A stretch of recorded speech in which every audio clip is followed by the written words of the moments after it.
Good afternoon, students. So we're now in week 8. So that means there are only 4 more weeks left to this class. So the time has gone really fast. And so this week, week 8, you just have 2 things to do. You have your week 8 forum where you're going to do a rough draft of your of the pre-writing that we did for the comparison contrast essay. So we're going to focus on the comparison contrast essay this week. And next week we're going to be doing a different essay, and we'll come back to the comparison contrast essay in week 11. And so we remember 7, 8, 11, 12, that's comparison contrast essay. And then 9 and 10, weeks 9 and 10, that's going to be the persuasive essay. So for this week, the week 8 forum and the week 8 assignment both focus on the comparison contrast essay. So if you're going to do an easy topic like cold weather versus hot weather, then you're going to do give me the preferences of which one you like better. So whenever you have a thesis statement where you give the preference and then you use the body paragraphs to explain that preference, that's known as an evaluative thesis statement. If you simply, and then when you have more complicated topics such as the flu versus COVID-19, or America in the 20s versus America in the 60s. So for instance, do you know what it was like to live in America in the 1920s? Nobody within living memory knows. Do you know what it was like to live in America in the 1960s? Only older people seem to know the answer to that question. So when you're comparing 2 things that people have very little knowledge of, then you would use an explanatory thesis statement. In other words, it's okay to do a straight comparison and you don't have to write a preference unless you want to. In that case, when you do a straight comparison, then the preference is in the conclusion. So you do your straight comparison of, you present what it was like to live in the 1920s. Okay, that's one paragraph. Then you present what it was like to live in the 1960s. And then in your conclusion, you would write in, well, after doing this straight comparison, I think I prefer the 1920s, or whichever one you prefer. And then you can give a couple of reasons in your conclusion, and then that would be the end of your paragraphs. That would be a block method, explanatory thesis method for your comparison contrast essay. For the most part, most of you are doing more of the alternate 5-paragraph essay structure, evaluative. In other words, you're telling me why you're giving, why you like one over the other. Since everybody knows what hot weather and cold weather is like, or everybody already knows what childhood and adulthood is like. So then what makes the paper interesting is not so much what, the comparison between hot and cold weather. Instead, what makes the paper interesting for people to read is for people to get to know what your preference is. The reader finds it interesting to get to know you personally. And so that's what gives the paper interest. So that's why, and so that's for the easier topics. So it's up to you what kind of topics you want to write for your, comparison contrast essay. And start thinking about your persuasive essay topic. Because week 9, you're going to be starting to do your week 9 and 10, you're going to work on the persuasive essay. And so you're going to go to procon.org to find possible essay topics for your persuasive essay. And then in week 9, I will go over what is a persuasive essay. And I will go over the 3 kinds of persuasive essay. You've got the position paper, you've got the, there's 3 kinds. Call to action, and you've got another one. Well, I can't think of it off the top of my head. Can you believe that? But anyway, for the most part, you guys will be writing a position paper where you're going to state you're going to take a side and you're going to state your position. You're either for or against whatever it is. You're either for abortion, then you write 3 reasons why you're for abortion, or you're against abortion, and you write 3 reasons why you're against abortion. So you're going to take a side, and then you're going to use your body paragraphs to tell the reader why you took that side. And so when you write your persuasive essay next week, you want to convince the reader that your side is the best side. and you want to convince the reader your point of view. So start thinking about what topics you want to use for your persuasive essay for next week. And so that's what you're going to do for the next 2 weeks. So remember, 7, 8, weeks 7 and 8, that's comparison contrast essay. 7, 8, 11, 12. And that would be all comparison contrast essay. And then 9 and 10 will be your persuasive essay. And so don't reuse the same topics that you use for your narrative essay, and don't reuse the same topics that you use. So each essay will have different topics. So your comparison contrast essay is going to be one topic. Your narrative essay from essay 1, we're not doing that anymore, but that was a different topic. And then, of course, persuasive essay, also another topic. So for each of the 3 different kinds of essays that you write in this class, you need to have a different topic. Otherwise, if you reuse the same topic again, then that's known as self-plagiarism. That means you're plagiarizing yourself. So you can Google that for like more information on what's self-plagiarism. So this week, because last week there was a lot of noise, I will be doing a double Zoom. So I will go over this week's lesson first, the week 8, like normal, on transition words. And using these transition words will help you with sentence variety for so that different ways of saying but and different ways of saying how 2 things are different. So this will help you with your comparison contrast essay. And then I'm going to also do, after I do the week 8 lesson, I will also do the week 7, what I would have done last week if it weren't for the noise, business communication. And so this class focuses pretty much on academic writing, where we learn how to write a research paper, or we learn how to format our paper using APA. And APA stands for American Psychological Association. So we will focus on APA in week 10. So if you have no questions, and it seems as if I'm the only one in the classroom for this week, I guess people don't want to do it double Zoom. That's just way too much. Anyway, so I will now start my week 8, normal week 8 lesson on transition words. So without further ado, I will share my screen. And see, this is going to be this is the one I'm going to do afterwards, the one on business communication. But right now I'm going to do the week 8. And I hope that you guys can see my screen, since there's nobody to ask. So I'm just going to assume that my screen is visible. So week 8 instructor session. So in week 8, you have your week 8 forum. So just upload your rough draft to the week 8 forum. Then peer review each other's rough draft, just like you did in the previous forum, week 4 and week 5 for your essay 1. We are still in the pre-writing of essay 2, where you are perfecting your thesis statement and making sure your topic sentences match your thesis. In the week 8 forum, you can peer review each other's papers by going over essay structure, punctuation, or grammar errors, and or recommend APA sources and APA in-text citations for other students to help other students improve their grades. For week 8, you have 2 activities. You have the week 8 forum and then the week 8 assignment rough draft worksheet, just like your week 2 rough draft worksheet for essay 1. So this week 8 assignment worksheet is the same worksheet that you use for the week 2 rough draft worksheet for essay 1.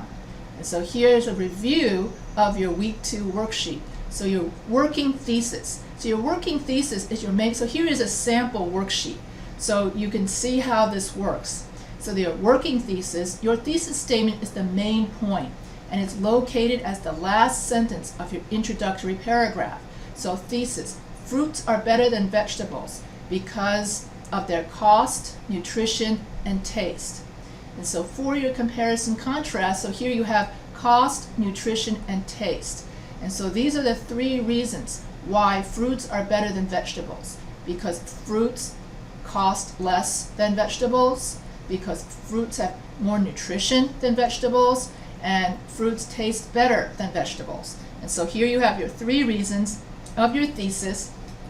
And then the 3 reasons of your thesis will then become your 3 body paragraphs. So paragraph 2 is going to be about cost. Paragraph 3 is going to be about nutrition. Paragraph 4 is going to be about taste.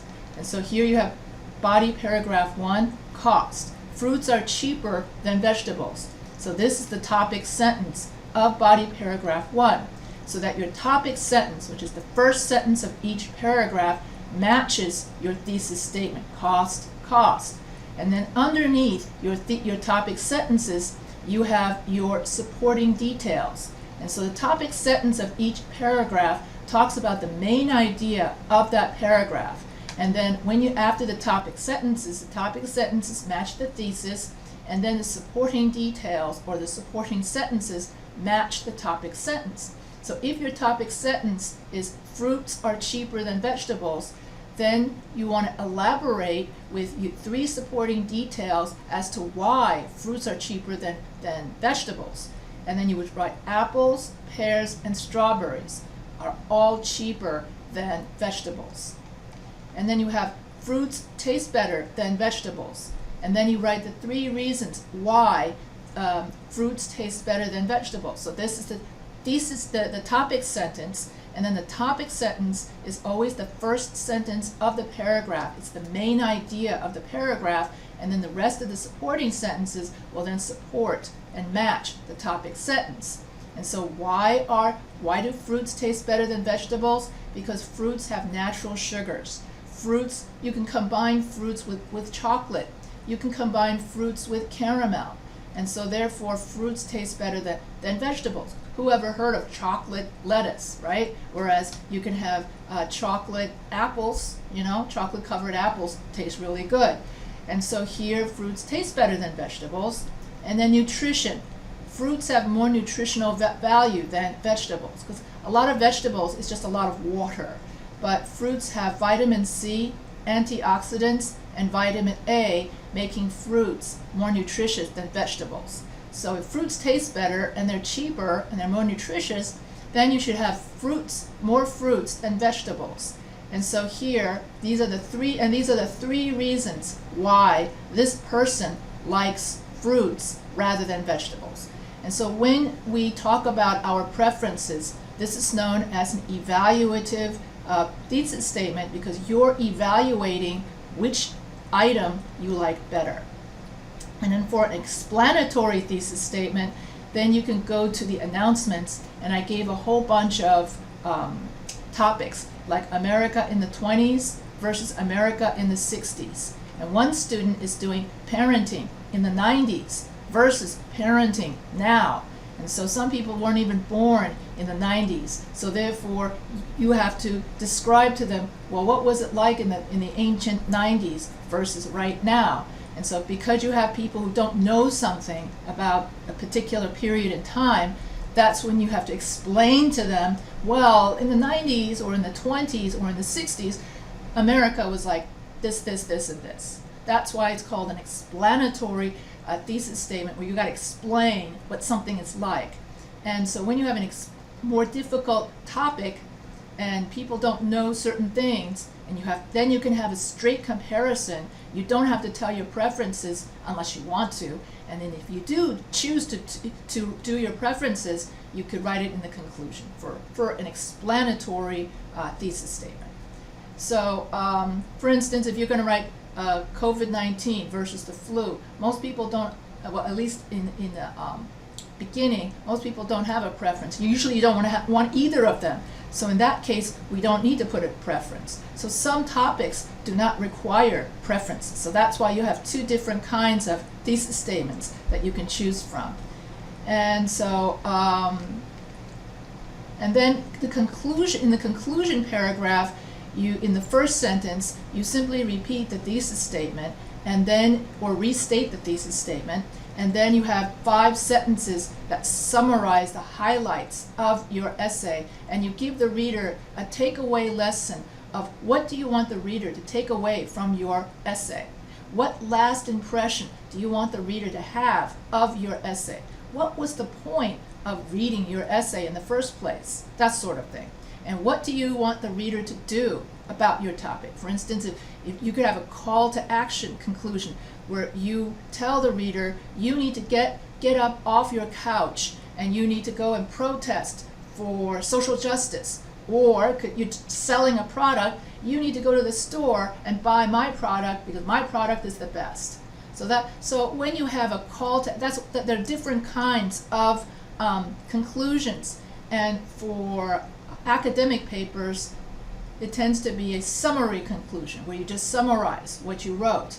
And if you're doing business, like a business letter, then you have a call to action conclusion where you want the reader to do something about it. So there are many different ways to conclude a paper. So I will go over different kinds of conclusions as well as different kinds of introductions in my week 12 lesson. So if you can wait that long, if not, you can always go to my writing, Professor H writing channel, where I've already uploaded, different kinds of introductions. You can put that in the search engine, and then my video will pop up in which I talk about different kinds of introduction or different kinds of conclusions, that sort of thing. So, and then when you write your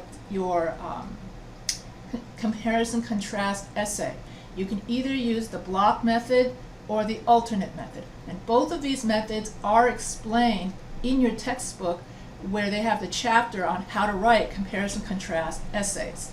And your textbook uses the example of home-cooked hamburgers are better tasting than restaurant hamburgers. I think that's the example that's given in your textbook. So the block method is where you have the same thesis, okay? You have fruits are better than vegetables because of the taste, cost, and nutrition. And then here, paragraph 2, you only talk about fruits, and you talk about then you write about the fruits' taste, cost, and nutrition in that order, in one paragraph. Then you write a paragraph about vegetables. Then you write about taste, cost, and nutrition in that order, exact order. Both of them have to have exact order, in that order. And then each paragraph is 5 to 7 sentences. So if you use the block method, you will have 4 paragraphs to write. Now, if you're the type of person that has very little to say, you know how to put everything very concise and short, then you use the block method. If you're the kind of person that's like me, yak, yak, yak, yak, yak, yak, yak, like I do for these lectures, then I recommend the alternate method. The alternate method is your 5-paragraph essay structure, where you're going to talk about the taste, cost, and nutrition. And that would become, then you have 1 paragraph about taste, so the taste of fruit versus the taste of vegetables, the cost of fruits versus the cost of vegetables. That's why they call it alternate, because you're going fruits, vegetables, fruits, vegetables, fruits, vegetables. Then the nutrition of fruits versus vegetables, and then you have your conclusion. So so there are 2 names for that. It's either called the 5-paragraph essay structure or the alternate method. Other names in your book could be side by side. I didn't write it down, but there are other names for it, and your book, I think, doesn't call it alternate. It has a different name for it, but the style and the structure is the same. And then so the comparison contrast essay, as I said before, we're going to be doing it in week 7 and week 8, and then week 11 and week 12. And so this comparison contrast essay, you compare 2 people, 2 things, 2 issues, 2 facts. And so 2 things that are similar. We don't want to compare an orange versus a musician. So if you're going to use orange, it has to be another fruit. If you're going to compare a musician, you've got to compare him to another musician. Otherwise, it's apples to oranges. So let's start today's lecture on transition words. So a simple sentence. So here you have many different ways of saying but. And so if you can't remember all the different transition words that I'm going to show you in this entire lesson, then you should just focus on just knowing these 4 ways of saying but. So that's what transition words are for. There are different ways of saying and, different ways of saying but, different ways of saying so. So instead of saying Jane studied a lot, so she gets good grades. Jane diets, so she's not fat. Jane doesn't have any gray hair, so she, whatever. Instead of saying so, you could use transition words of sequence. And you would say therefore, or you would use moreover, or in addition, and different ways of saying and. And so here, I'm going to go over different ways of saying, but. Simple sentence with a transitional phrase. In contrast to Mary's wealth, John is poor. A compound sentence with coordinating conjunctions. Mary is rich, but John is poor. A compound sentence with a transition word. Mary is rich, however, John is poor. A complex sentence with coordinating conjunctions. While Mary is rich, John is poor. And so those are the 4 ways in which you can say adulthood is fun, not adulthood, childhood is fun, but adulthood is a lot of work.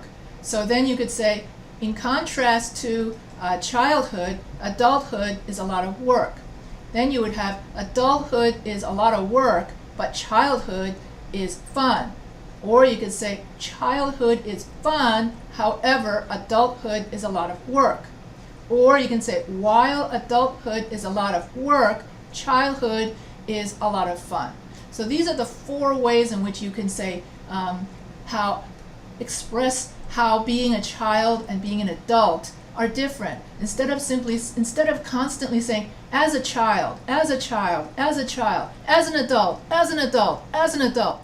I get that a lot, and then you get points off for being redundant. That redundant means you repeating the same structure over and over and over again, which makes it very boring for your reader.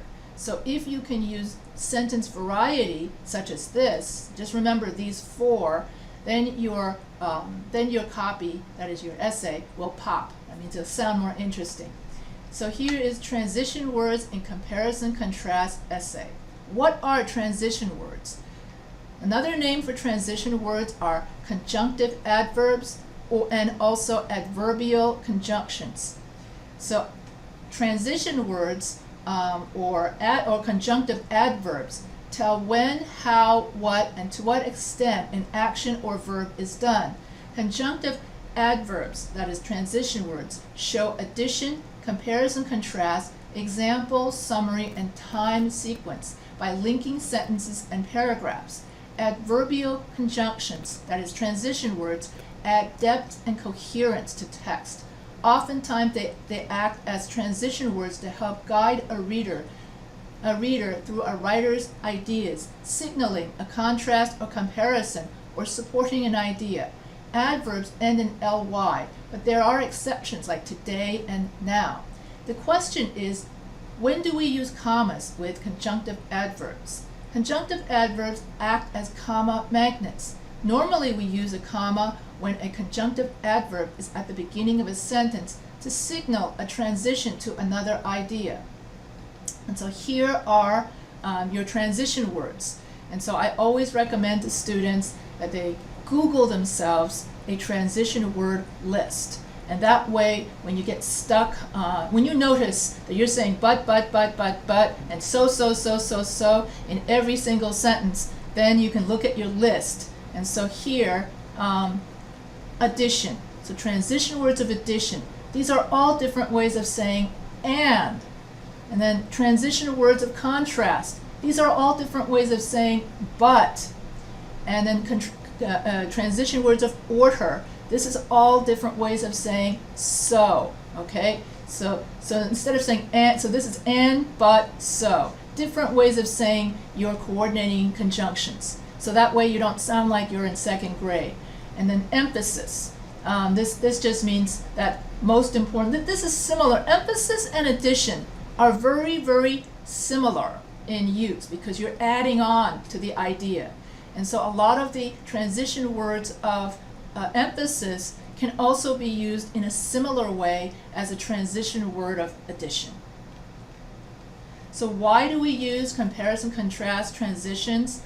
Transitions like transitional phrases, coordinating conjunctions, transition words, and subordinating conjunctions in our comparison, contrast essays, or in any essay for that matter.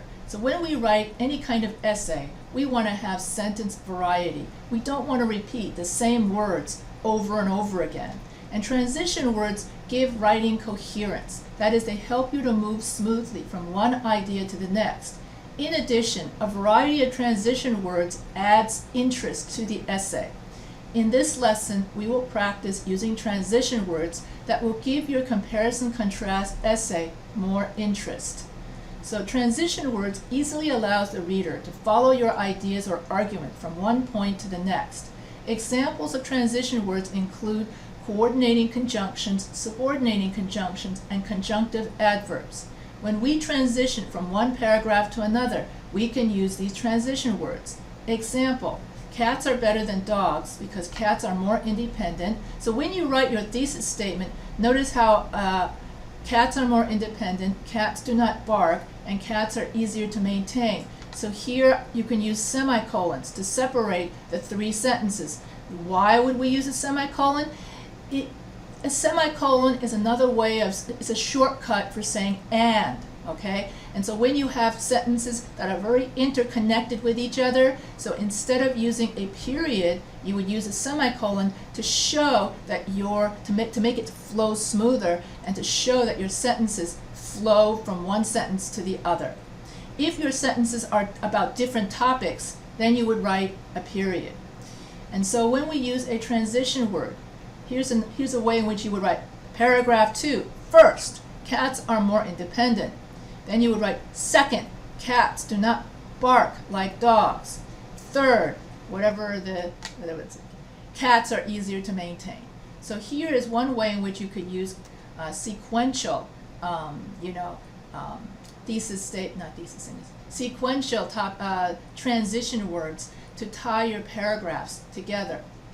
So chronological, not sequential. So as you go from one paragraph to another, you can use first, second, and third chronological transition words.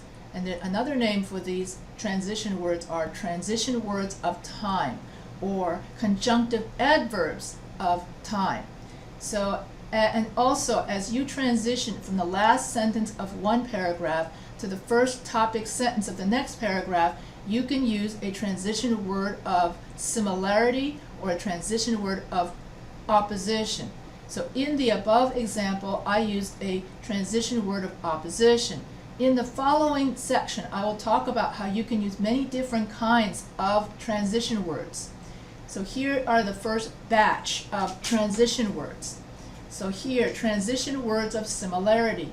New Orleans attracts many tourists. In the same way, San Francisco attracts many tourists. New Orleans attracts many tourists. Similarly, San Francisco attracts many tourists. Like San Francisco, New Orleans attracts, these are all different ways of saying and, okay, in case you're wondering. Normally, if you're in second grade, you'll say New Orleans attracts many tourists and San Francisco attracts many tourists. So when you have transition words of similarity, they're all different ways. And so instead of saying and, you could say in the same way. You could tie your two sentences together by saying in the same way, similarly, like, and just like.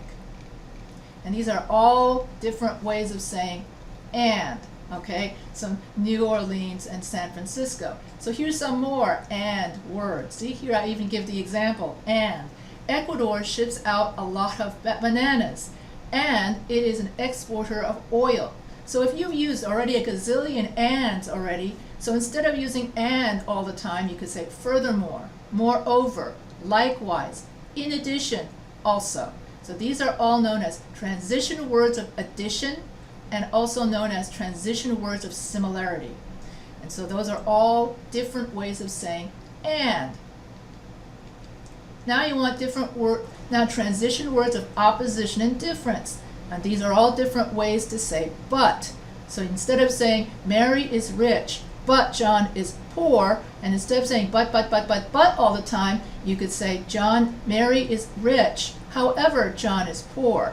Mary is rich. In contrast, John is poor. In contrast to John, Mary is rich. Mary is rich. Conversely, John is poor. Mary is rich. On the contrary, John is poor. On the one hand, Mary is rich. On the other hand, John is poor. Mary is rich, but on the other end of the spectrum, John is poor. Unlike Mary, who is rich, John is poor. All of these are all different ways to say but.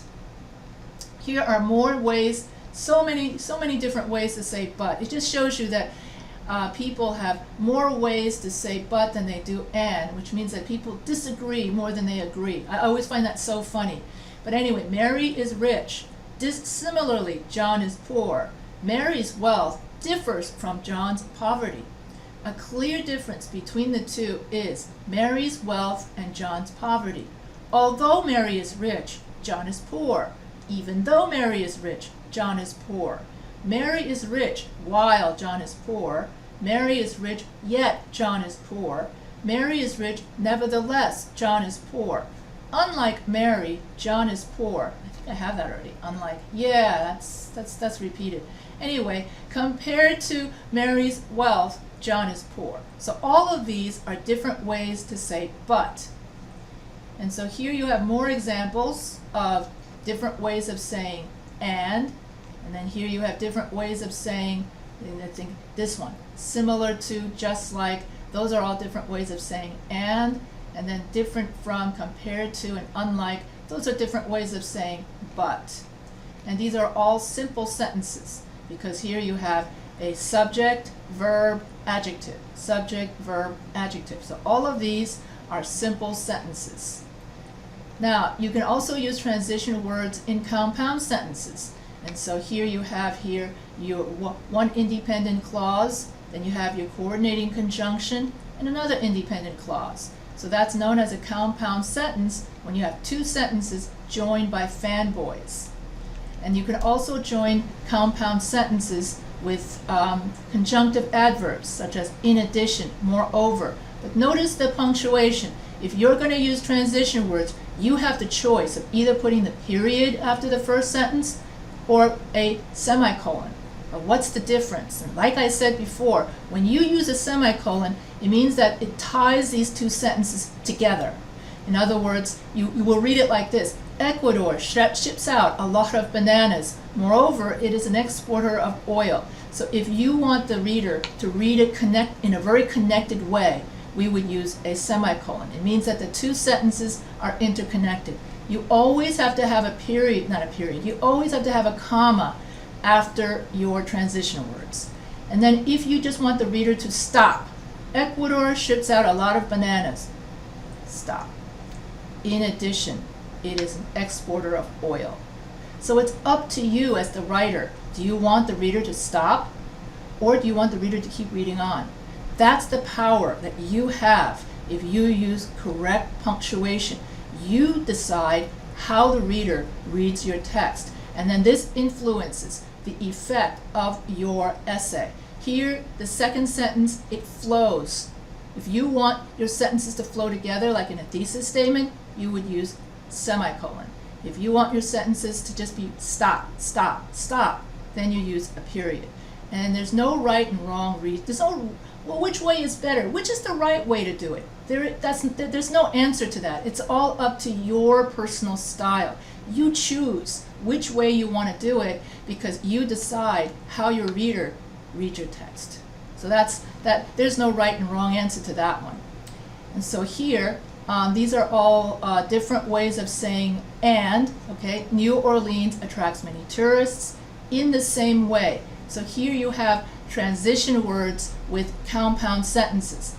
Up here, I was having transition words with simple sentences. That's the only difference, is that these are transition words with compound sentences, and the other one was transition words with, and compound sentences simply means two sentences being linked together with a transition word. And so all of these sentences, you have two sentences linked together by a conjunctive adverb.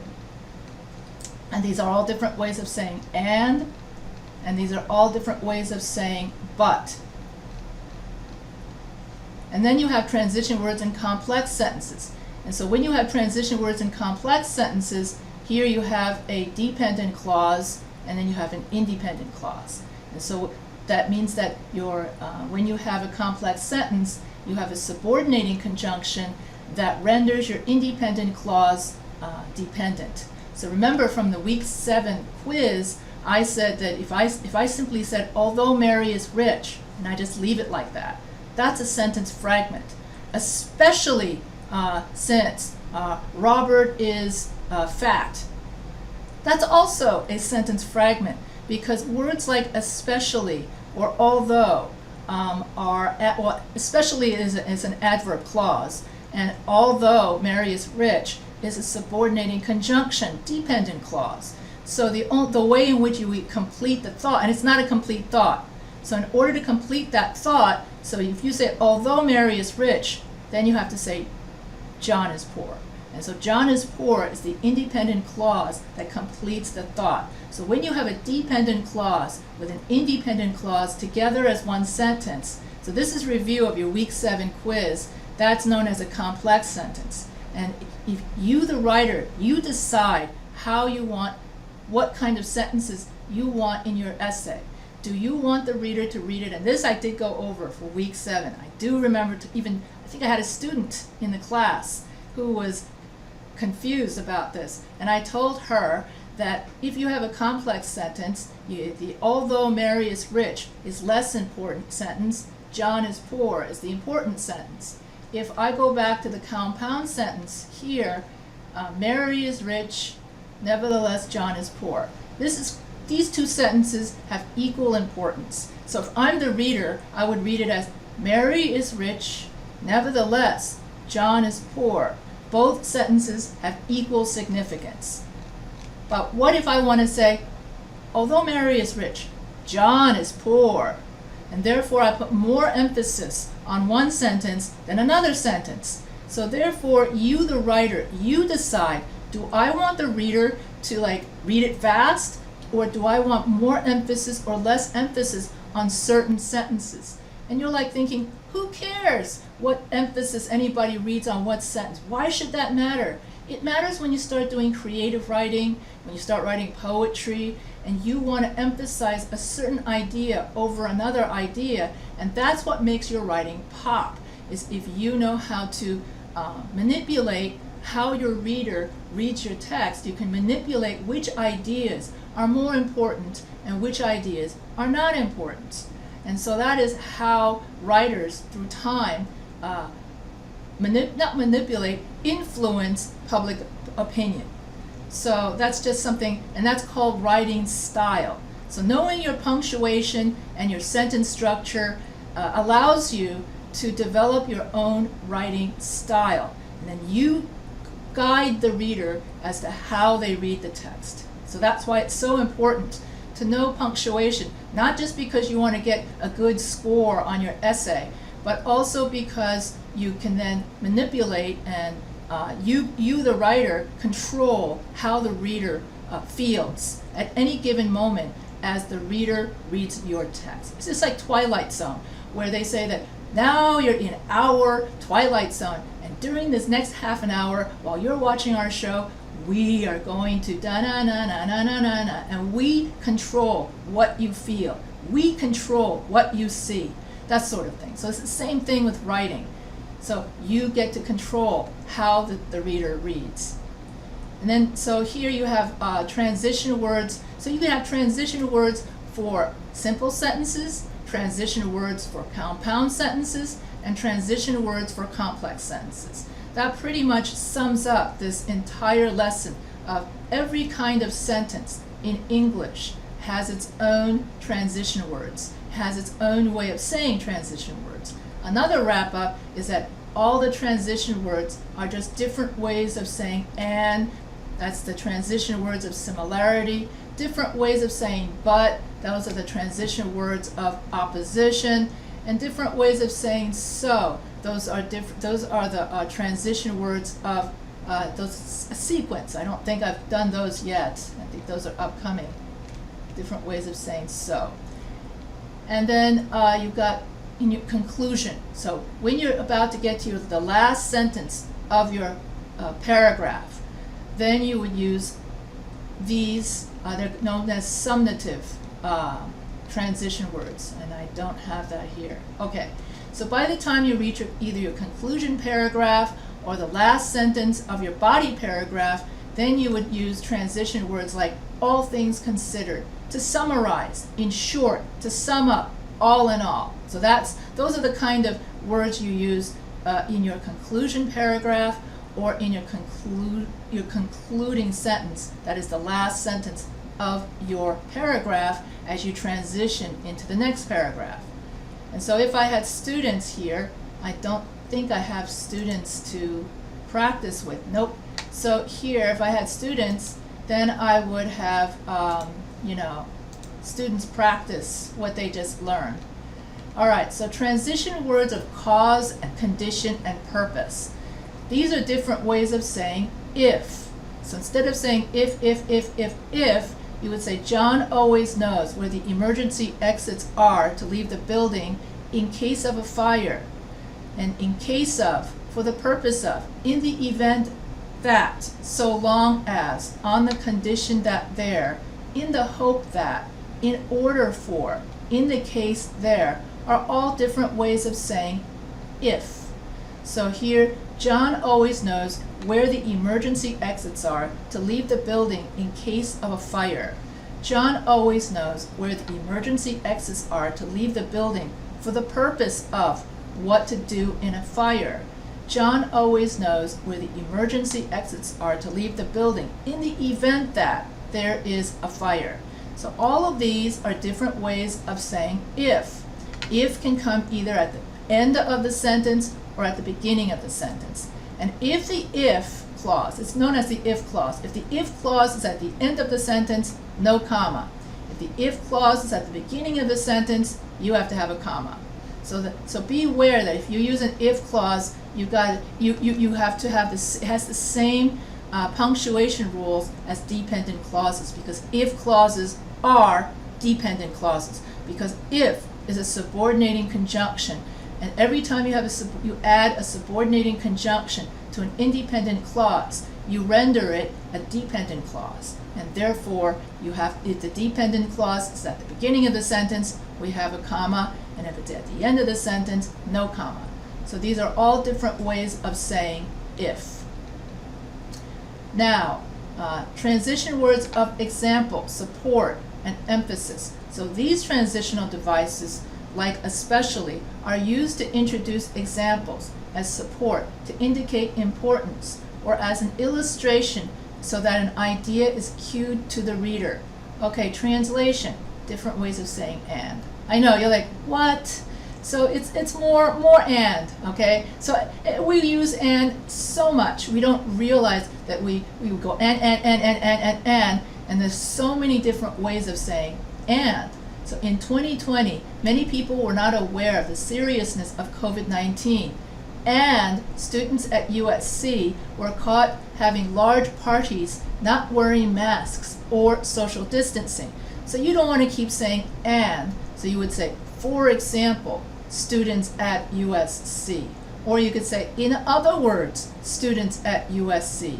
To put it differently, students. So different ways of saying and, okay? Except what this does, unlike, it puts emphasis, okay? When you add on, for example, it puts all this emphasis on that idea. So when we use transition words, we are putting a lot of emphasis onto the second sentence, even though the two sentences are supposed to have equal significance. So that's what I mean by style. How do you want the readers to read your paper? So here, to put it differently, as an illustration, to put it another way. For this reason, all these different words are different ways of saying and. For instance, in fact, as a matter of fact. So get used to thinking of, transition words as different ways of saying and, but, for, nor, so, yet. So instead of using those very simple coordinating conjunctions to tie your sentences together, you can then use different kinds of transition words in order to make your writing pop. And then different ways of saying so. Okay, these are all different ways of saying so. In 2020, many people thought that COVID-19 was a hoax, Therefore, people did not wear masks and did not social distance in public, resulting in more COVID-19 outbreaks and deaths. And so here you have different ways of saying so, and these are all different ways of saying so and because. Okay, different ways of saying so and because. And so in 2020, many people, this should be thought. Actually, this is verb tense consistency. Oops. See, even the teacher makes that kind of mistake. Many people think it's something that's happening right now, right? So here, if something is happening in the past, I need to change my sentences to thought. Yeah, that's correct. So in 2020, many people thought COVID-19 was, it even sounds better too. So in 2020, many people thought COVID-19 was a hoax. As a result, people did not wear masks and did not social distance. Anyway, so these are all different ways of saying so, you know? So instead of saying so, or because, you could use all of these different kinds of transition words of effect, consequence, and result. And so some of these transition words, thus, then, accordingly, consequently, therefore, henceforth, are time words that are used to show that after a particular time, there was a consequence or an effect. In other words, different ways to say so. And did you notice when I say in other words, that's like different way of saying and, you know? So if you just have to get used to it. And did you notice how I said so? So I would, instead of saying that, in that case, you should get used to it. So I just simply replace my so, you gotta get used to it, with in that case, you've gotta get used to it. So I replaced so with in that case. For this reason, you just gotta get used to it. And when you use transition words, it makes your writing more formal. If I use so, that's more conversational. It's more informal English. So if you want your, see, for that reason, I have to take up my own advice. I just use so because when I'm talking, but that's not a good excuse. Even if I'm talking, I should get into the habit of using different ways of saying so that if I'm writing, for that reason, if I'm writing, then it becomes more a part of my writing under those circumstances. And here are more ways of saying so. Okay, consequently, hence, accordingly. And these are here are the transition words of conclusion that I did before, where if you're going to be writing your conclusion paragraph or the last sentence of a paragraph, you would use all of these words to conclude, summarize. So these transition words of conclusion, summary, restatement. So when you write your conclusion paragraph, and in the conclusion paragraph, the first sentence, you restate the thesis statement.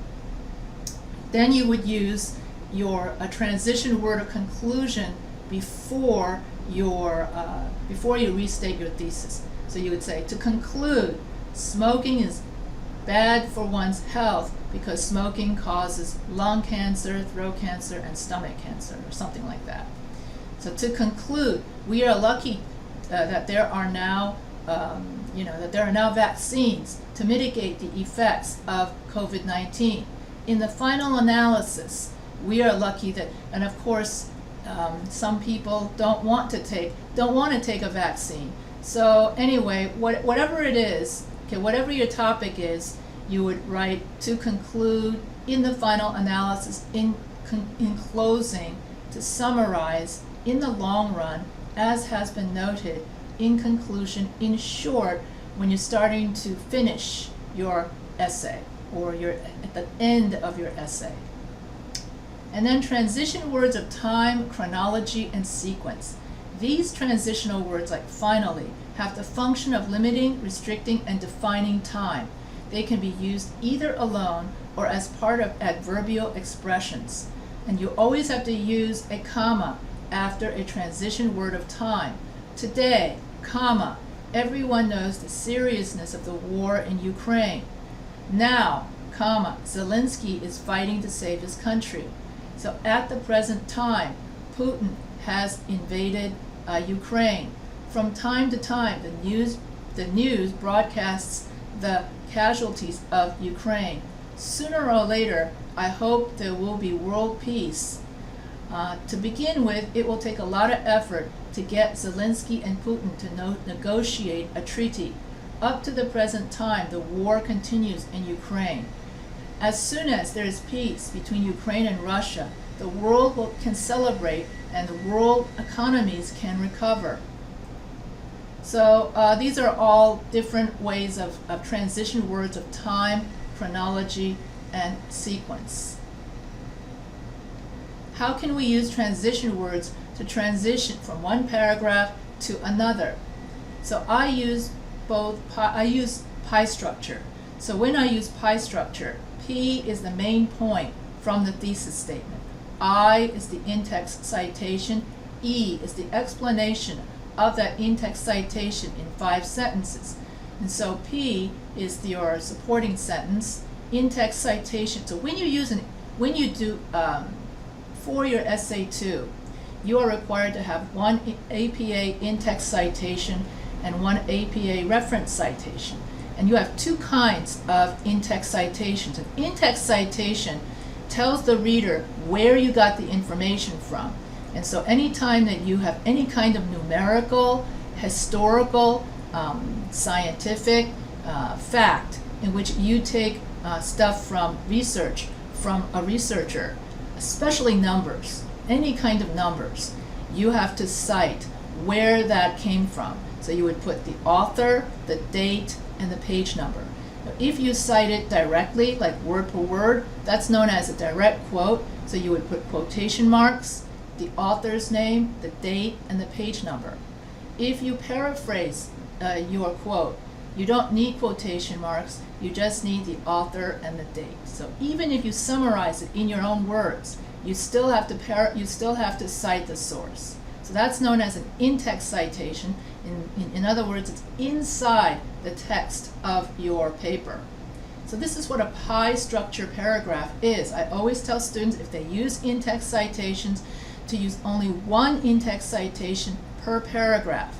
So first, smoking causes lung cancer. So that's from the thesis statement. So that's P for main point from the thesis statement. Then 70% of smokers who start smoking young end up dying of lung cancer.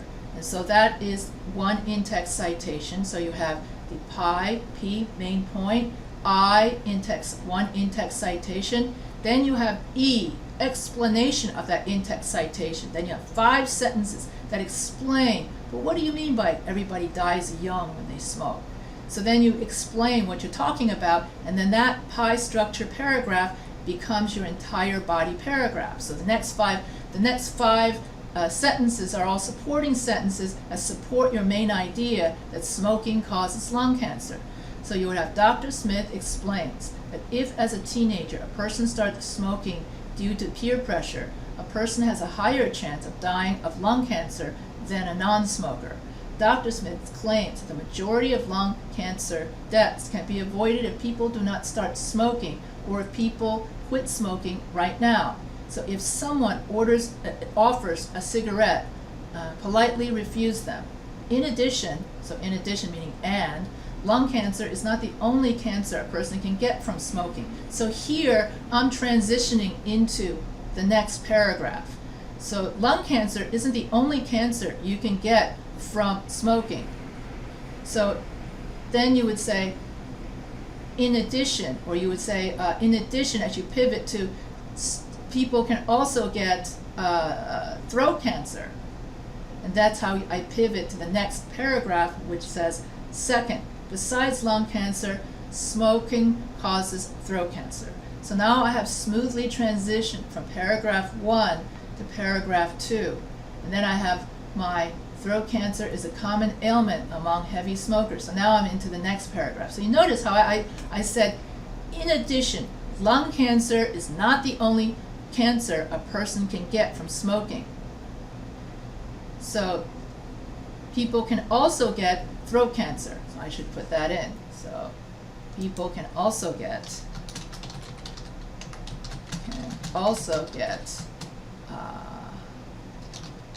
throat cancer. from smoking. And that's it. So that to conclude or to summarize, okay, in conclusion. So we use the transition words of summary, to conclude, in short, to sum it up, all in all, okay? So those are all different ways of saying in conclusion. And then I don't have to put a big capital whatever. People can also get throat cancer from smoking. Then you transition second, besides smoking, besides lung cancer, smoking also causes throat cancer. So here you start, and then of course you say the same thing. Finally, the last kind of cancer a person can get from smoking is stomach cancer. So here I start mentioning the next paragraph even before I talk about, that's how you transition from one paragraph to the next. And so I've noticed that many people have trouble transitioning. So you can use transition words of opposition to transition from one paragraph to the next. And last but not least, you have to know what's a reference citation. Reference citation comes at the very end of your paper, and you write the author name, the date, and then you italicize the article name. And then you write, where did you get it from? So you write whatever website or journal you got it from. Then you write, retrieve today's date from whatever the web address is. So that's how you do a reference citation. And so don't just give me a web address. That's the most common mistake I get, is that people just put in the web address at the end of their post, and that's not correct. So that's it for today's APA lesson. I'm going to go into much more detail about APA when it comes forth. And so here you have your week 8 discussion, and your week 8 discussion in which you just rewrite and write out the rough draft, and then I will give you feedback on that rough draft, probably Thursday and Friday, usually, because I wait until everyone's posted, and then I sit in one, and then I will. And in the meantime, while you wait for my feedback, you can also give each other feedback. So don't forget to just say, oh, well, you should have your thesis statement as missing 3 reasons. Or you need to have a thesis statement as the last sentence of the first paragraph and the first sentence of the last paragraph, and that sort of thing. So don't forget to add in little improvements for because we're all in this together. That's what peer review is for. And then next week and the week after that, as I told you, week 9 and 10 is going to be the persuasive essay, and in which this is the persuasive essay structure, in which you're going to write a hook that is an interesting first sentence. Then you have background information where you give context to your argument. You familiarize the reader with the content. Definition: define any terms that the reader might find unfamiliar. And then you have the last sentence of your first paragraph, a thesis statement. That is one sentence that summarizes everything you're going to have in your body paragraphs. Now, some students like to write their body paragraphs first, and then they write their thesis, and then they summarize the entire content of their body paragraphs into their thesis statement. So you could do it either way. Either you do the thesis statement first, then write your body paragraphs, or you write your body paragraphs first, summarize that, and that becomes your thesis statement that you stick at the end of the introduction, and then conclusion. You're going to rewrite your thesis statement and then summarize 5 sentences. So here is what a thesis statement is. Thesis statement is the main idea, and then you have paragraph 2, 3, and 4 all match your thesis statement. So here are some examples of other people, like from week 9, from previous students. Parents should spend more time with and if you want to look up where all the different topics are, you should go to the pro-con, and I'll write this, so go to, and it's not letting me, okay, I'll put it over here. So you would say go to the procon.org website and start thinking about what you're going to write about for week 8 week 9 and 10. Yeah, so that's the name of the website. So this is what somebody wrote, and then I had to correct their in-text citation because they did not. So in-text citation, Smith 2022, and she correctly used his transition words, at the end of the paragraph. And see, so this is what somebody wrote, and then they had their references. Should marijuana be a medical option?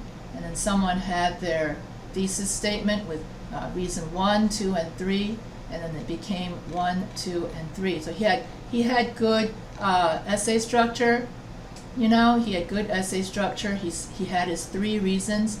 So he said that many may be skeptical, but in my opinion, medical marijuana can be a less expensive option to treat a range of medical problems, medical illnesses, and just a safer option in comparison to most medications. Okay, that's fine. And then here, one of the biggest issues most patients have when it comes to being compliant with the medical treatment, in my opinion, is the price of care and prescription drugs. Medical marijuana can be a low-cost option to treat a wide range of medical problems, saving the patient money and making sure they get the help they need to treat their condition. And then you have according to Bloomberg. So here, as soon as you have any kind of numbers, you have to put it in text citation.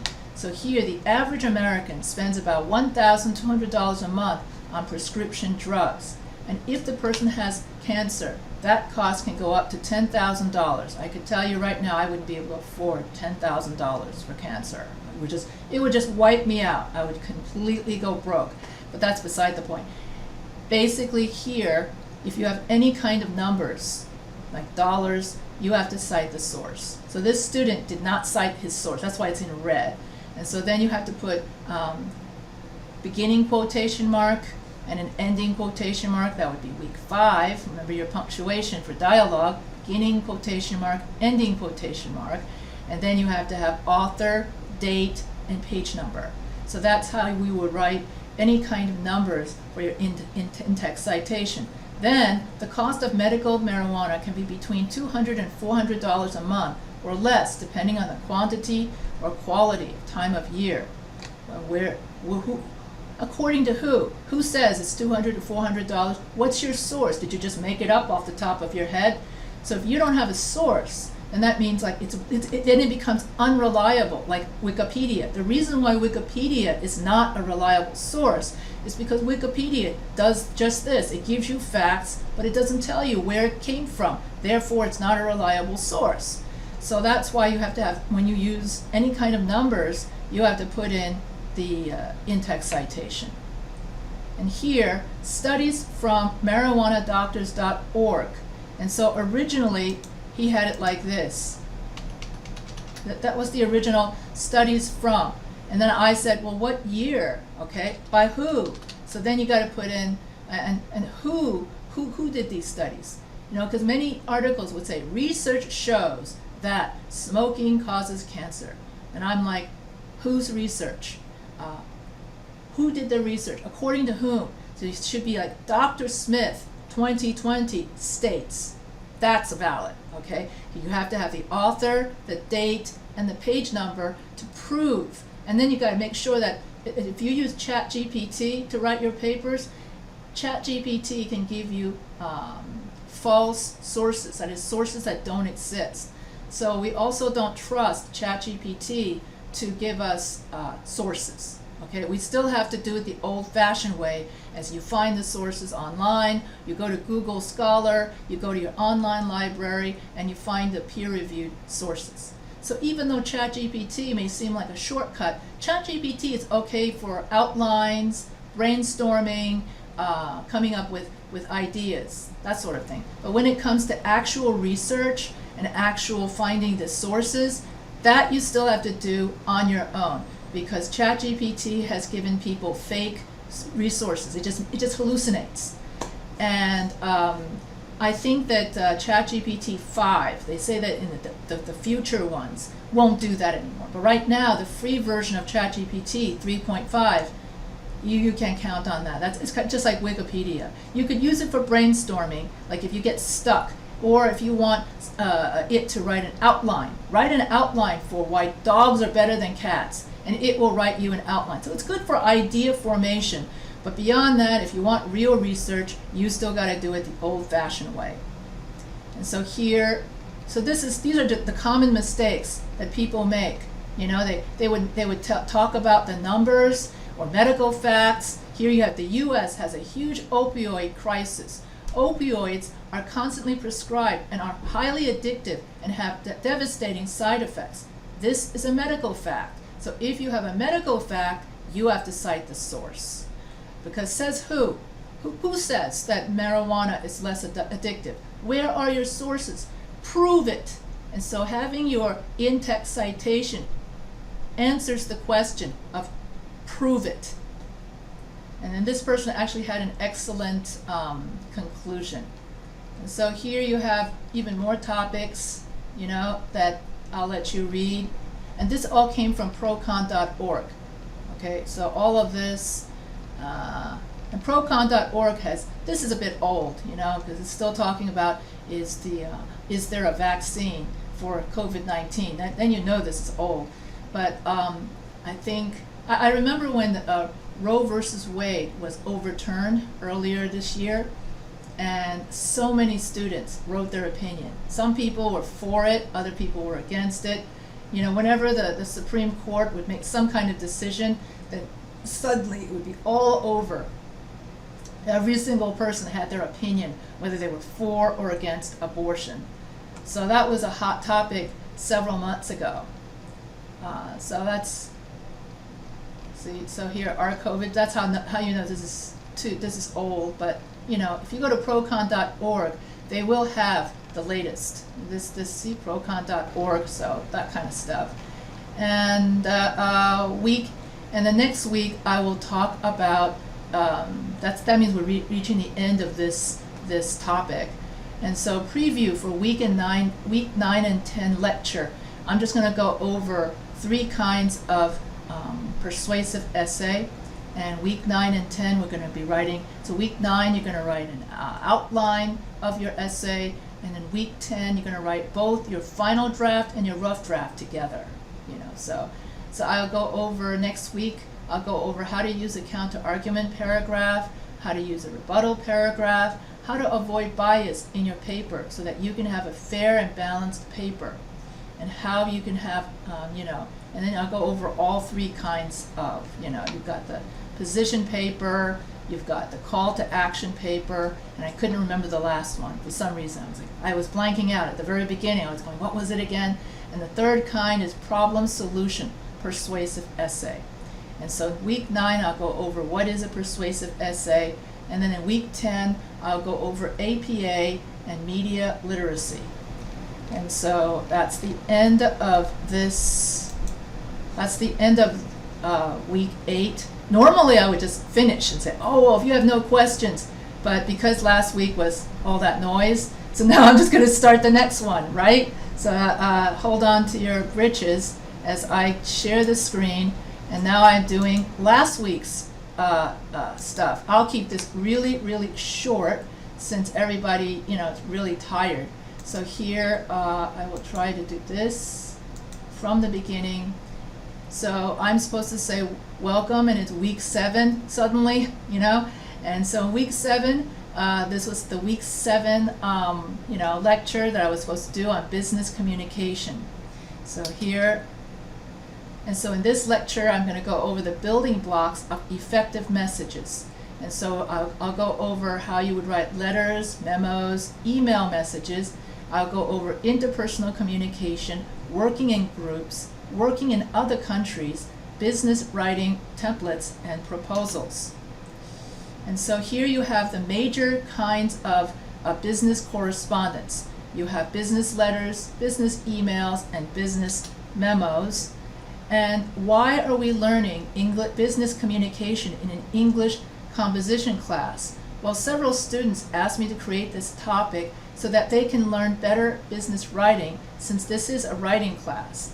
And also number 2, so you can see the differences and similarities between personal, business, and academic writing. In academic writing, we are doing research on a research topic, such as abortion, gun control, or education. And we use third-person case, usually, and we avoid first and second-person case in academic writing. In creative writing, we write poems, stories for books, and movies. And we use primarily first-person case, I, my, we, and us.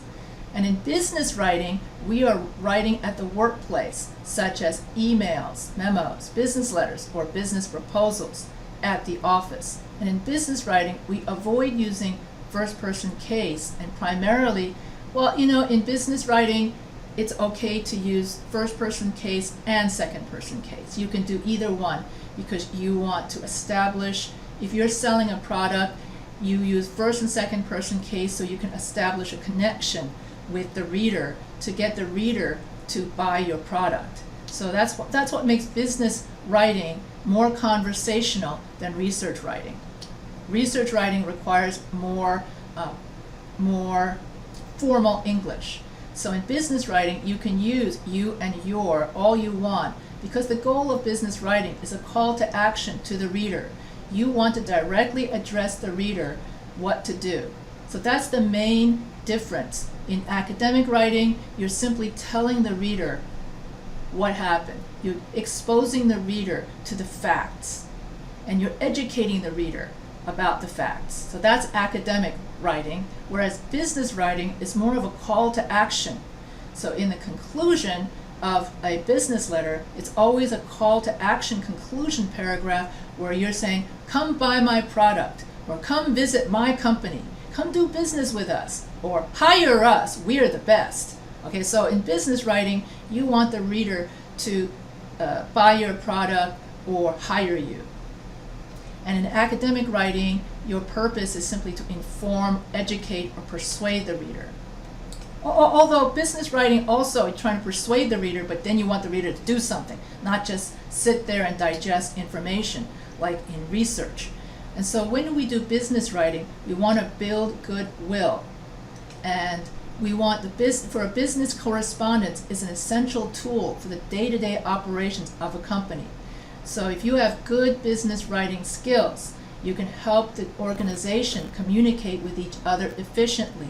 You can maintain a good professional relationship with business partners, customers, and other organizations. If weather forecast informs us of the current weather conditions and their development, business plans operate in a similar way. It gives readers an idea of how the company would work in order to achieve its goals. It is important that we know how to communicate in writing effectively, both in actual writing and via email. Maintaining professionalism, choosing the right words, and staying courteous and sincere is very important when you communicate in business. So the key success in the workplace is good communication skills. Stephen Reeder has found that among people with 2- and 4-year degrees, workers in the top 20% of writing ability earn on average more than 3 times as much as workers whose writing skills fall into the worst 20%. Notice how I use a lot of numbers here. Well, then I put in my in-text citation. Any kind of numbers, you need to cite it. So when writing is not as good as should be, your organization pays a price in wasted time, wasted effort, and loss of goodwill. Bad writing takes longer to read. Studies show that up to 97% of our reading time is taken not to move our eyes across the page, but in trying to understand what we are reading. How quickly we read a text is determined by the writing style. Part of building a good image is taking the time to write correctly. Even organizations have adopted a casual dress code, still expect writing to appear professional and to be free of grammar errors. And then the benefits of good business communications is that you save time, you build goodwill, and you build a positive image of your company. And so be aware that you need to have bias-free language. For bias-free language in your writing helps create a supportive and inclusive climate. Use more neutral alternatives when gender is not important to the idea you are getting across. For example, use chairperson or chair instead of chairman. Use firefighter instead of fireman. Use salesperson instead of salesman. And then be aware of words, images, and situations that suggest that all or most members of a group are the same. Avoid qualifiers that reinforce stereotypes, and identifying people. Identify people by identity characteristics only when relevant. So here's some more examples of gender-neutral pronouns. And so instead of saying, use begetting, creating, and fostering, not fathering. Use caring and nurturing instead of mothering. Use firefight. So anything that denotes some kind of gender, you have to avoid doing that and just make everything gender-free or neutral. So here at this point, I would have my students go give me instead of saying fireman, you would say first responder. Instead of saying mailman, you would say mail carrier. And then we would go through all of this. And usually I have students and we go over it together. And so instead of saying each student does his or her work, or every man, woman, and child are on his or her, because that's how it is, that's correct grammatically, is every time you have a indefinite pronoun like each, every, you have to have a singular pronoun, his or her. But if you want to keep it bias-free, it's okay to say each student does their work and every man, woman, and child are on their own. And so when possible, write in the plural. So instead of saying each student must meet with his professor, you would write all students must meet with their professors. Never write each student must meet with their professor. Write in the second person. So for business writing, it's acceptable and preferable to address readers in the second person, that is you and your, because this creates a connection with the reader. When you're writing an academic paper, you don't want to use you and your because you sound like you're doing this. You sound like you're directing, you got to do this, you got to do that. And so in academic writing, then we avoid you and your. But in business writing, we want to have that connection with the reader because this creates writing that is less legalistic, which helps to avoid gender-specific pronouns. So instead of saying the applicant should submit his resume by November 1st, you would say submit your resume by November 1st. Avoid writing that is awkward. Okay, so here you would have, instead of saying, you would write each student, instead of writing each and every and his or her, just say all students. In other words, just write in the plural. You avoid gender altogether if you just write everything in the plural. They, their, and so that's the class discussion. And then adapting your message to your audience. And so I always teach students that if you want to have good business writing, you have to have the 7 C's of communication. That is, your message has to be clear, concise, concrete, correct, coherent, complete, and courteous. So clear. So that's the first C. Make sure you focus on one central idea in your message. Make sure your body paragraphs all relate back to to your main idea. So that means even when you write an email, stick to one central idea per email. Concise. So when concise means short, focus on that one idea. All details have to support that idea. Keep your messages short to avoid misunderstandings. Keep it short because your boss does not have the time to read a book at work. In other words, your email should not be like this. Get rid of filler words, like for example. So remember, I just did a whole essay, whole lecture on you've got to use transition words, right? For academic writing, it's good to use transition words. But for business writing, you could keep it short and get rid of some of your transition words. So it's the opposite, because everything in business has to be short. So in academic writing, paragraphs are 5 to 7 sentences at least.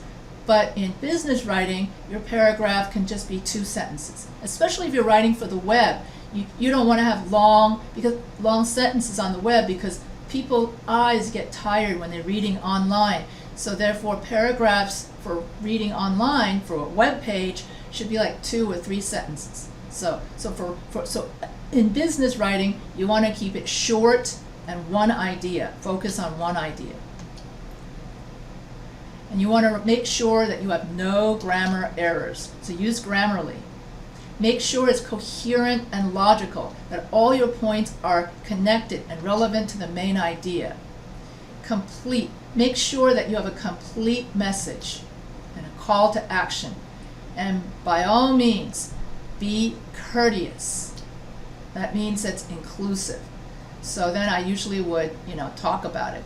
And then when you have the writing process for writing, business writing, it's the same writing process that you use for academic writing. Pre-writing, in which you storyboard your idea. Usually for business writing, let's say you're writing an email, most people storyboard their email in their head. For 1 or 2 minutes, you think about, what am I going to write the email about? And you spend the next minute thinking about, what one idea am I going to write about? And then you write it. It usually takes a few minutes for someone to do the writing process in their head. And then you write your email. So that's pre-writing what you think in your head, and then you do your writing and rewriting together at the same time. So it goes much faster doing business writing. Everything is instantaneous at business. So just like when we pre-write for an essay, we also pre-write for any business communications. You decide on what one idea you want to talk about. Then you can think about 1 or 2 details to support that idea. So then you create like a 3-sentence outline. The first sentence introduces whatever it is, your one idea. The second sentence, some detail that describes whatever that main idea is. And then the third one is some call to action. What is it you want the person to do? You want the person to follow up, call somebody, buy your product. So the third sentence, which is the conclusion, is some kind of call to action. That's it. So introduction, so that you could have introduction, body paragraph, and conclusion paragraph, all within 3 sentences. Tops if you're writing but make sure whatever you write about is just about one idea. I can't say that enough. And so stick to one main idea, use proper APA. And then right after you write your email, take some time to look it over. Make sure you have no spelling typos, no mistakes. I remember one time, I was working in an office. We had a really nasty boss. Everyone was afraid of the boss. And then he said that coming this Friday, let's all go bowling at the bowling alley. Bowel, think going, that's like going to the bathroom, right? When you do your number 2. B-O-W-E. He misspelled the word bowling. He put in an extra E, which is the funniest thing. And nobody wanted to correct it, because everybody was afraid of this boss. That if you bring bad news to this boss, he'll fire you, because he'll get pissed at you. And he was very famous for firing people right then and there on the on the spot. Use spell check. Grammarly is great for checking up on that sort of thing. So Grammarly helps with tone. Grammarly helps with spelling. Grammarly will also reword it for you so that you sound more professional, so you don't sound so like second grade. So you can use Grammarly for that. And I think Grammarly now comes with Grammarly Go. And Grammarly Go means it's got AI, it's got ChatGPT, so it can rewrite your entire message for you. And so that's the rewriting part. So after you've written your masterpiece, then in the rewriting stage, you can go to ChatGPT and you put in the prompt, make sure I have sentence variety, make sure no grammar mistakes. And then you press the prompt, it'll give you the perfect email message, no mistakes. You could also say, make sure it's got a professional tone. So professional tone, no grammar mistakes, and I don't remember what I said. Oh, sentence variety. And make sure it all focuses on one idea. And yeah, I'm writing a book about how to do those ChatGPT writing prompts. So you could always use ChatGPT to fine-tune what in the rewriting stage. In other words, ChatGPT is good for brainstorming in the pre-writing stage, and it's good for rewriting when you're fine-tuning in the rewriting stage. You don't use ChatGPT for the writing stage in the middle, because that's plagiarism. If you simply ask ChatGPT, write a 5-paragraph essay for me about cats versus dogs, and then I look at the Turnitin and it says 100% plagiarized because somebody used nothing but AI, then you're going to get like an F. So we don't use ChatGPT to write our essays for us. That's similar to if I were to say, hey, can you write the essay for me? And then I can add my name to it. That's plagiarism. So we use the ChatGPT for brainstorming, like an outline, and then for rewriting, when we've already finished the entire rough draft, and we just want to look at mistakes, we can use it for the first stage and the third stage, not the second stage. So yeah, so AI is good for first stage and third stage of the writing process. And Grammarly's got, right, if you guys think, I don't know if it's the paid version, but it's called Grammarly Go.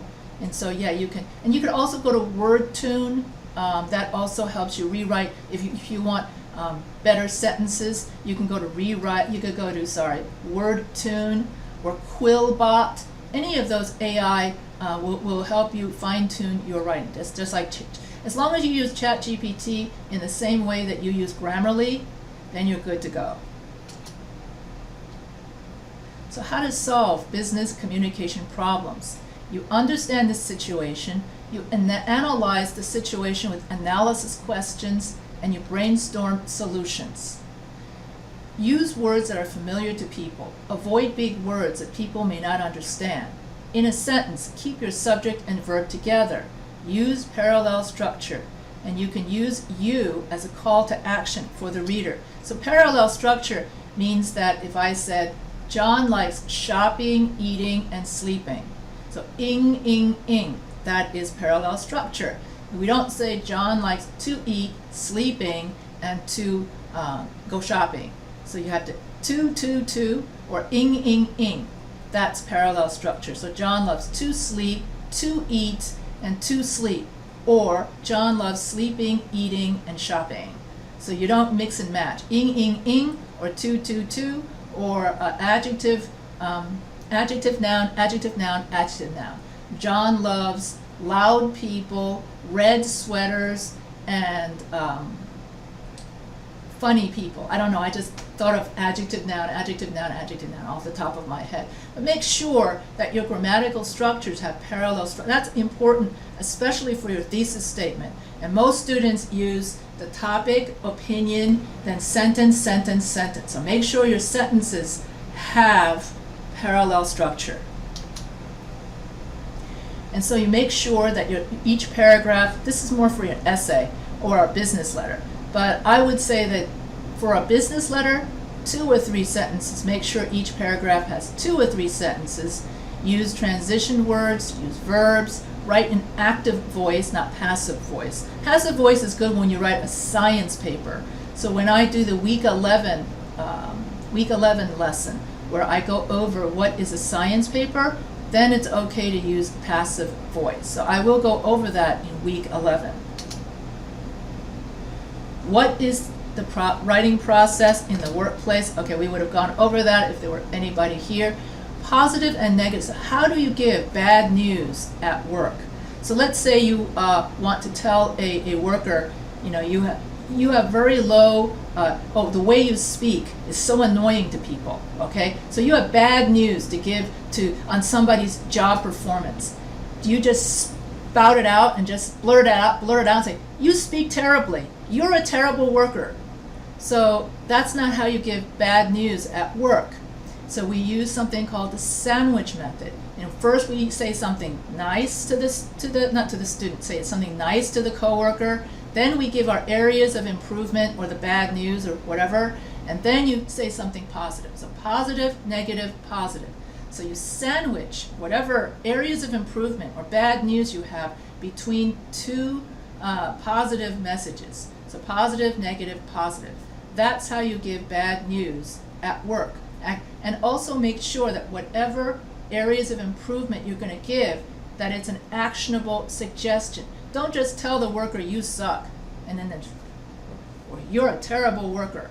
But then the worker will go, but why am I a terrible worker? So here's an example of a good, this is a good way to give feedback. Joan, I love the way you come to work always on time and professionally dressed and so enthusiastic to take on new projects. Okay, that's something good. But you know what? I've noticed that a lot of the other team members are complaining about the way you talk. You're always saying, you know, at the end of every sentence when you give presentations. And it makes your presentation sound so uneducated when you say, no, not uneducated, so conversational and so unprofessional when you put it with, you know, at the end of every sentence. So one area of improvement would be if you would just develop the habit of not using you know at the end of every sentence. But otherwise, you are an enthusiastic worker and I love your can-do attitude. Something like that. So I did it with positive, negative, positive. That's how you give bad news, and you give an actionable suggestion of what somebody can do to actually improve, just like a peer review. So that's why the peer review, you give someone, you do the same thing. You say something nice, an area of improvement, and then that's it. Then say something nice again. Nice, bad, nice. Sandwich method. And teachers are supposed to do that when they do grading. So that's the sandwich method. It's just like a hamburger. The top bun is the positive, the meat of it is the area of improvement, and then you got the bottom bun. So you could think of it as the hamburger approach. So it's called either way. So that's all the structure of, and if you're going to give a bad news letter, same thing. Introduction would be something positive, then the body paragraph would be something negative, and then the conclusion paragraph would be something. So that's how you give bad news. Interpersonal relationships. If you're going to work abroad, then you have different cultures. In Asian culture, it's much more formal, and instead of everybody shaking hands, everybody would bow their heads and avoid looking at each other. So if you're in Asia, you don't want to look someone like straight in the eye, especially if you're a younger. You don't look an older person straight in the eye because that's seen as disrespectful. And so, but then in Western culture, if you go like this and you don't look someone straight in the eye, you're seen as being dishonest. And so that's why there's been a lot of cultural misunderstandings between Americans and Asians for that reason, you see. So if you don't understand the culture that you're in, especially if you're working abroad, then you're going to have a lot of cultural misunderstandings. And so that's why it's important to, if you're going to be working abroad, is to do some research on what to do that's polite. Like for example, in the United States, if I go like this, if I say to, that means come over here for a second, I just want to talk with you, right? Or if I go like this, it means that I'm bored or impatient and I can't wait until your speech is over because you're so dull. And in Taiwan or in other countries, if I go like this, it means I'm so mad at you, I don't want to talk with you. And if I go like this, in some countries, that's considered very rude. So you've got to know your body language. You got to, so if you're going to work in other cultures, be aware that some cultures have different body language. And also, and then the last thing, if you're working in other countries, some countries groupthink a lot. In other words, they will ask each other what's good and what's bad. And so you have Asian countries more about groupthink. Okay, everyone thinks as a group, whereas in Western countries, everyone thinks as an individual. So you have to take all of that, and then you got some countries where everyone just likes to have fun. That would be like the New Zealand, Australia, and South America. So different. And in America, it's all about being independent and being competitive. And in Asia, it's all about being harmonious, everyone working together as a group. So you have to be aware of the different work culture you're in when you work abroad. So here are some examples. So cultural awareness is important to global business. Empowered with good communication skills is an ally in successful business worldwide. Culture is made up of agreed upon expectations where people interact. Specific behaviors or customs associated with certain groups of people need to be recognized to avoid misunderstandings. Eye contact, personal space, nonverbal communications differ from culture to culture. And so most Western cultures are individual-based cultures. That is, decisions are made for the benefit of the individual. For instance, American business accepts competition and believes competition produces better performance in the workplace. Most Asian cultures are group-based cultures. That is, decisions are made for the benefit of the group. In Japan, competition is thought to create disharmony in the workplace and best be avoided by having the group decide together what is to be done. How people respond to change. First, we examine the cultural attributes that explain how people respond to change. Let's see. We found that organizations in Africa exhibited substantial flexibility. In Africa, many organizations in Africa were characterized by learning and purpose, indicating an openness toward change through innovation, agility, and an appreciation for diversity. In contrast, many firms in Eastern Europe and the Middle East were characterized by a strong degree of stability. So an emphasis on safety was prevalent in these regions, revealing the prioritization of preparedness and business continuity. Particularly in the Middle East, we found many firms in which authority ranked highly. How people interact. Second, we interacted how people interact with one another. In other words, we examined whether people are inclined towards independence or towards interdependence. Firms in Western Europe, in North and South America, lean toward a high level of independence. However, this tendency manifested itself in different ways. Western Europe and North American firms exhibited an especially strong emphasis on results, goal orientation, and achievement. On the other hand, firms in Asia, Australia, and New Zealand were more likely to be characterized by interdependence and coordination. In these regions, we found workplaces that embodied caring and a sense of safety and planning. Particularly in Asia, we found that many firms that emphasized order through a cooperative, respectful, and rule-abiding culture. So relative to other regions, enjoyment ranked highly in South America, reflecting a propensity toward fun, excitement, and a light-hearted work environment. On the other hand, firms in Australia, Asia, and New Zealand were more likely to be characterized by interdependence and coordination. In these regions, we found workplaces that embodied caring and a sense of safety and planning. Nonverbal communication takes place when we communicate without talking, but through our body language, like smiles, head movements, shoulder movements, facial expressions, or hand movements. From culture to culture, nonverbal signals can be misinterpreted. So let's say personal space. In the United States, if two men stand too close together, some heterosexual straight men will feel uncomfortable.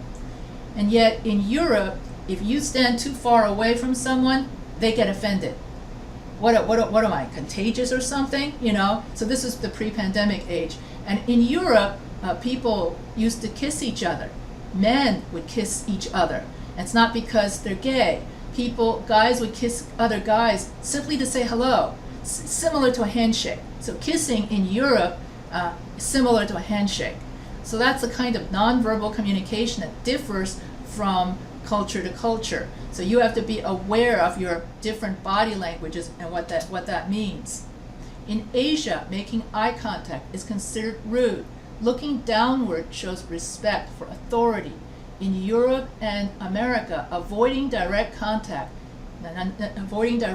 contact is rude, and making direct eye contact shows respect. It's the opposite. It shows respect and honesty. So these differences lead to miscommunications in the workplace. So many cultures are much more formal than the US. So when you are in a business situation and you're dealing with other cultures, then you should use more formal English like you would if you're writing a research paper. Avoid slang, cliches, contractions, and sports metaphors when writing letters to other cultures. Be clear and be adult. Do not write in second-grade English. Use complete sentences. Use the proper form of address and use the preferred formal title. In other words, don't say, "Hey, John, how are you doing?" You would say, "Hello, Mr. Smith." Okay, so that's much more formal in other countries. Tell your peers how to address you. So do you prefer Ms., Mrs., or whatever, okay? So be friendly, honest, and relaxed. So here I would have done that. Working and writing in groups. And so in some countries, it's okay to be late, even in a business venture. But countries like in America and Britain, and I think also Germany, you have to start on time. Countries like France, Spain, and Italy, it's okay to be fashionably late. Okay, so how you work as a group also differs from country to country. So if you're going to work in the United States, so most of this presentation is how to work in a group in the United States. So that's what's going to, so in the United States, start on time, come to the meeting prepared, focus comments on the issues, avoid personal attacks, listen to others, let each person speak once before you speak again. Everyone must be 70% comfortable with the solution and 100% committed to it. Communicate immediately after everyone agrees on whatever it is they're going to do. Paraphrase the content. Feedback the meaning in your own words. So if someone wants you to do something, you would say, "Oh, so Joan, you want me to do X, Y, and Z, right?" And then Joan goes, "That's correct." So you could parrot back what you want. So that shows that you're listening, that you've got intent, and it shows initiative, which is really, really valued in an American workplace. Listen to what others have to say so you can learn from them. Mirror the speaker's feelings. Identify the feelings you think you hear. Ask for information or clarification and offer to help solve the problem. Always have a positive attitude at work. Avoid saying things you cannot do. In other words, avoid saying the negative. So instead of saying, "I cannot come to see you because I'm busy until 5, you would say, "I can see you at 5. Okay. You skip the whole thing about "I cannot see you because I'm busy" part, and you just simply say, "I can see you at 5. We'll make the appointment and we'll schedule it for 5 o'clock. Is that okay with you?" And the other person will go, "Yes, 5 o'clock is fine." That's it. So avoid saying things you cannot do. Emphasize always what can be done. Be the solution, not the problem. So if I say something like, "Oh, this is so tiring. I'm so bored. Oh, I don't know how to do this, and I can't do this and can't do that," nobody's going to want to work with you. So you always got to be positive and have a will-do attitude. That's so American. Seek out feedback rather than dread feedback. See group feedback not as a threat, but as a chance to learn and grow. See group feedback not as a criticism, but as a suggestion for room for improvement. And so instead of waiting once a year for your job performance report, you can regularly ask your boss, "How am I doing? How do you like my work performance? Is there anything you'd like me to improve?" And then instead of being like, "Oh my God, it's my job performance," you would say, you would look forward to it. You embrace the criticism so that you can improve. And so I see that somebody has come in, so I will stop for a second and I will say hello to KK. Hello. How are you doing, KK? How is everything? It was good. It was I, good. I, I be forgetting about The the meeting. meeting. I had to set my alarm. Oh, okay. So I have it mainly recorded. We're being recorded right now. Anyway, just so you know. Right. And so Okay, I'm okay. I guess I'm 3/4 of the way done with my second lecture. This is my second one because I did the first lecture was on the week 8 transition words, and now I'm finishing up the week 7 what I missed last week, which was business communication. And then, so of course you could always watch the beginning, which I started at 1:30. And we're at 3:13. Yeah. So you can. It's all on one. It's all in one. I did it all at once. So that way you can watch from the beginning. But mainly for transition, I'll just say it in 2 minutes. Transition words are all different ways of saying and, but, or, nor, for, so, yet. Transition words of addition are all different ways of saying and. Transition words of opposition are all different ways of saying but. And transition words of sequence and chronology are all different ways of saying so. And so if you want many different ways, instead of saying as a child, you would say, unlike an adult, childhood is full of play. Adulthood is full of work. However, childhood is full of play. So I don't say but, and that sort of thing. And so that's pretty much that's pretty much all week 8 is different ways of saying, and, but, for, nor, so, yet, which is fanboys. Did you want me to say that again? I say it a lot during the first half So transition words of addition are different ways of saying and. Okay. Transition words of opposition are different ways of saying but. Okay. Transition words of sequence or chronology are different ways of saying so. Sequence. Those are the main 3. There are others. You got summary. You've got you'll understand it. And there's transition words of similarity is the same thing as transition words of addition. So that's basically different ways of saying and, but, for, nor, so, yet. And then for week 8, that's week 8. Week 7, if you're going to write business communication, you want to focus on one message, one idea.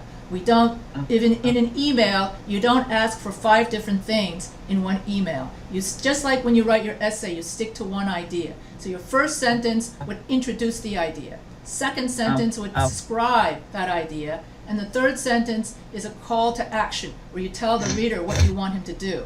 Send me the letter, or buy my product, or come to the schedule our appointment, or whatever. So that third sentence is something that you want them to do. That is the summary of a business communication.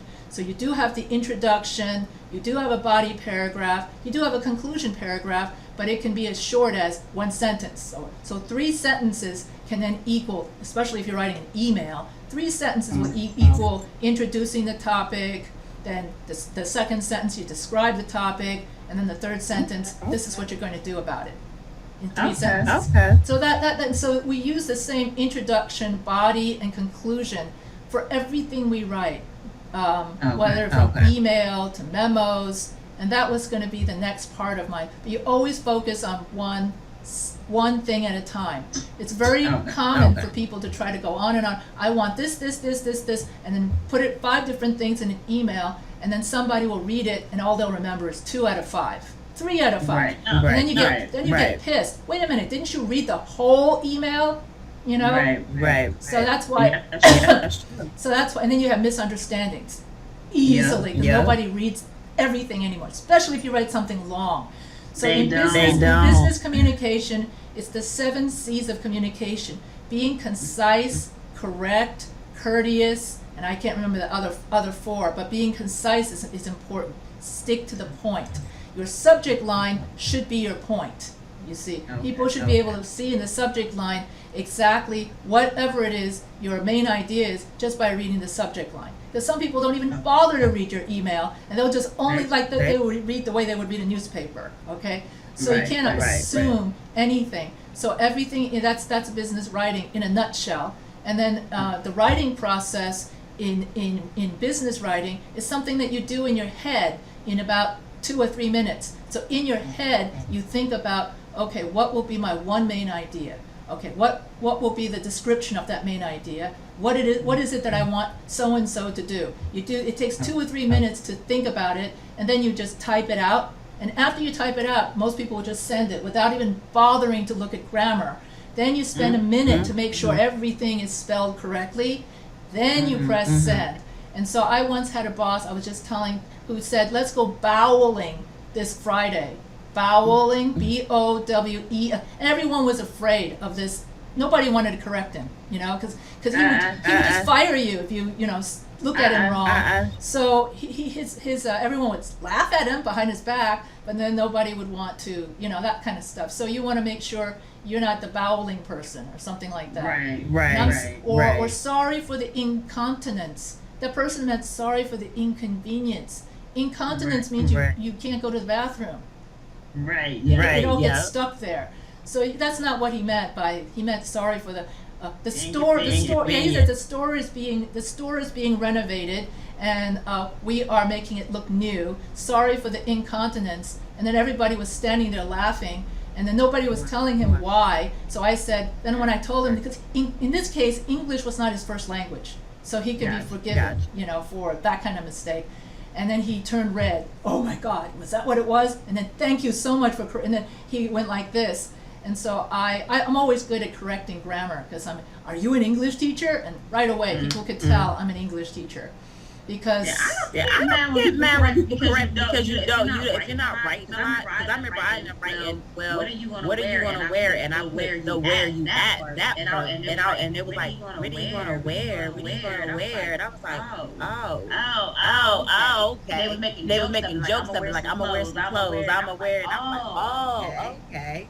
Yeah, makes so sense. you gotta be aware of spelling. And once I taught the student about one message per the whole structure of introduction, body, paragraph, and conclusion, and he did that for everything. Then his boss said, "Wow, you're more organized," or either that or you took a writing, because they used to laugh at all his messages. He got laughed at for his messages. Everyone thought he was either stupid, disorganized, or didn't know where everything was at. And then once he learned to write, correctly, then everyone was, wow, they were blown away. So being able to write correctly, you give a much better image of yourself than if you don't. And that goes for also grammar, spelling. Like, we have many rooms for rent. And how many there were like five O's, and he didn't do it on purpose. Some people do that on purpose for the advertisements, but this guy, it was just I remember someone took off their glasses, put it on the whatchamacallit, and then too many zeros appeared. And we were inputting loan applications. And so this person ended up, saying that he wants to borrow so many zeros of money. He only wanted to borrow 2 zeros of money, not 7 zeros of money, because the lady put her reading glasses onto the. When she realized it, she was, oh no, but it was too late. It was submitted to the database. Once you submit it to the database, you can't get it back. And she was so frantic. So it's very important to check on your work and be concise and so on and so forth. So that's basically business communication in a nutshell. The hardest thing you're going to write in business communication is when you write a proposal, and then you state the problem, you state the solution. So it's similar to a problem solution paper, and it's very similar to a research proposal where you state whatever the problem is. Then the first half of the paper you state the problem, and the second half of the paper you state the solution. And so that's basically when you write any kind of research proposal or a business proposal. So let's say the problem is the parking lot is too small. No place to park for so many customers. Okay, so let's say that's the problem. Solution: you got to hire someone to make the parking lot bigger. Okay, and therefore all of these contractors will then come and make a proposal to hire me. So first they're going to say, oh well, we know that your parking lot is too small, and we know that you need a bigger parking lot. And then solution: we are that solution. Hire us, because we come at a really cheap price, but we do quality work. So the bottom half would be hire me, you know? So that's called a business proposal. Usually the last half is hire me or buy my product or something like that. You know, do something, call to action. So that's what business communication is, to tell the person what to do. So I just summarize. It's okay if I summarize it because I've been on the